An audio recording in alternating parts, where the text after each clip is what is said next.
Pria itu baru saja tiba di rumah sakit dan melihat putrinya sudah meninggal.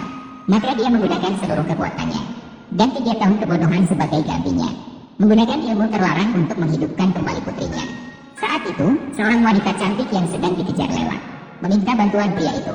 Melihat situasi, pemimpin pembunuh hendak buang juga laki-lakinya untuk melindungi keselamatan putrinya. Pria itu berniat untuk melawan musuh. Namun dia menyadari bahwa kekuatannya sudah hilang. Maka dia hanya bisa bertarung dengan tangan kosong untuk melindungi wanita cantik itu.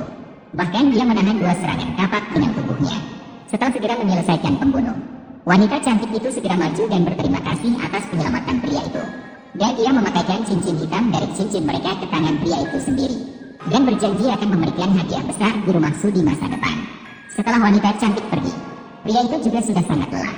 Dia dengan susah payah merangkak menuju putrinya dengan tubuh yang hancur. Akhirnya, saat dia pingsan, putri juga mendapatkan kesempatan kedua seperti keajaiban. 3 tahun berlalu dalam sekejap mata. Putri dengan gigi menjual kue bulan yang dibuatnya di jalanan. Sementara pria yang menjadi bodoh sedang makan kue bulan sambil melihat foto istrinya. Saat itu, putri yang bijaksana datang membantu pria itu menghapus remah-remah di sudut mulutnya. Dia juga menjanjikan ayahnya untuk mencari ibunya bersama-sama.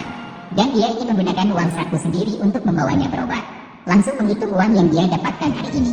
Namun, tanpa sengaja menjatuhkan sekeping koin. Melihat hal itu, putri segera berbalik untuk mengambilnya.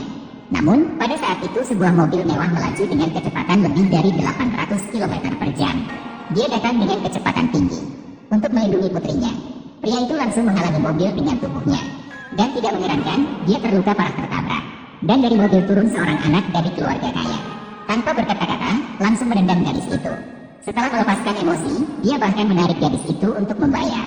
Tidak menyadari bahwa dia adalah keponakan perempuannya sendiri. Pada saat itu, seorang wanita turun dari mobil. Melihat gadis itu membuatnya merasa seperti melihat anak perempuannya sendiri.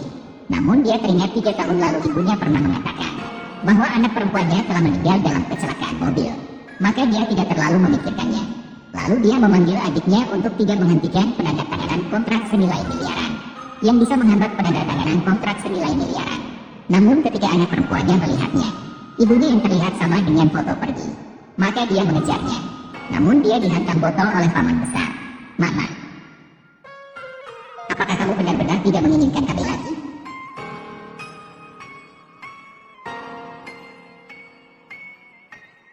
Kemudian anak perempuan kembali ke sisi pria itu dan memberitahunya alamat yang baru saja didengarnya.